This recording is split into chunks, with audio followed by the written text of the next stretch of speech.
우랄 산맥은 러시아 북부를 북에서 남으로 뻗어 있는 길이 2000km에 달하는 산맥이다. 1959년 1월 27일 과학기술연구소 소속의 10명이 이 우랄 산맥을 종단하기 위해 비지아이 마을에 베이스 캠프를 차린다. 남자 8명, 여자 2명으로 구성된 이 팀은 히말라야 산맥을 등반하기 위한 연습으로 우랄 산맥을 선택했는데 모두 설산 등반의 경험이 풍부한 젊은이들이었다. 이고르 디아틀로프를 리더로 한 탐사단 10명은 러시아 우랄 산맥을 거쳐 오토르된 산을 등반하고 2월 12일 베이스 캠프인 비지아이 마을로 복귀할 예정이었다. 그러나 등반 당일인 1월 28일 대원 중 한 명인 유리 우딘이 열과 두통 증세를 보여 결국 나머지 9명만이 등반에 나섰다. 출발하고 5일차가 되는 2월 1일 산에 폭설이 몰아치자 남아있던 유딘은 걱정된 마음에 탐사대에 무전을 보냈는데 곧바로 탐사대장 디아틀로프가 우리들은 임시 캠프를 치고 휴식 중이며 무사하다 라는 답신을 보냈다. 그러나 그 다음날부터 갑자기 연락이 두절되었으며 결국 하산 날짜인 2월 12일에도 일행은 돌아오지 않았다. 결국 수색들을 파견해서 실종자 수색을 시작하였는데 2월 26일 임시 캠프로 추정되는 장소에서 심하게 손상된 텐트를 찾아낸과 함께 1.5km 정도 떨어진 지점에서 일행의 시신 5구를 발견하였다. 시신을 부검한 결과 사망시간은 저녁 식사를 하고 6에서 8시간 후인 자정에 가까운 시간에 사망했을 것으로 추정되었다. 그 후 악춘으로 인해 봄이 될 때까지 수색을 미루다가 재개하였고 5월 4일에는 조금 더 먼 인근 계곡에서 시신 4구를 추가로 발견하여 실종자 전원의 시신을 수습하였다. 그런데 발견된 시체들은 사망 정황에 여러가지 의문이 있었다. 옷에서는 방사능이 강하게 검출되었고 발견 장소 근처의 소나무는 화재로 인해 불에 타 있었으며 그들의 모발은 백발화되어 있었다고 한다.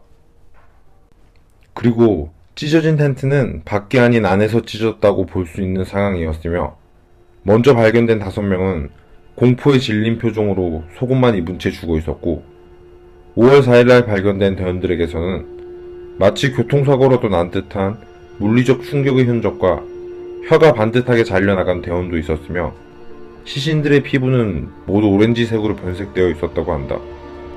그러나 당시 소련 정부는 모든 의문들을 묵살한 채 대원들의 사망 이유를 저체온사로 황급히 결론짓고 주변 일대를 3년간 출입 금지 구역으로 지정해버렸다.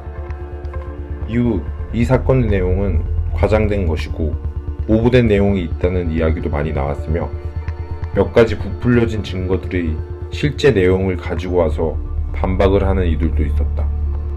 영하 18도에 이를 만큼 추웠지만 텐트 안에 남겨져 있던 일부 옷들로 미뤄보아 추위에 익숙했던 대원들은 속옷 차림으로 잠이 드는 것이 편했던 걸로 보아짐. 루드밀라의 혀가 잘려나간 것은 사실이 아니며 실제로는 사후 2개월 후 발견으로 인해 미생물 때문에 구강 일부가 손상을 입은 것뿐임. 시신들이 오렌지색으로 변색되어 있었다는 것은 일부 사실이나 2개월 후 발견된 시신에서 나타난 현상으로 지극히 정상적인 일임. 몸에 물리적 충격을 입은 시신들의 발견 위치를 보아 계곡에서의 추락 가능성. 탐사대원들의 머리가 백발화되었다는 것은 사실이 아님. 탐사대원들의 의복에서 검출된 높은 방사능은 사실이 아니며 실제로는 방사능 관련 업계에 종사하는 2명의 의복에서만 소량의 방사능이 검출되었음. 당시 소련 정부가 해당 사건 현장을 출입 금지시킨 것은 동일한 사고 발생을 방지하기 위함이었음.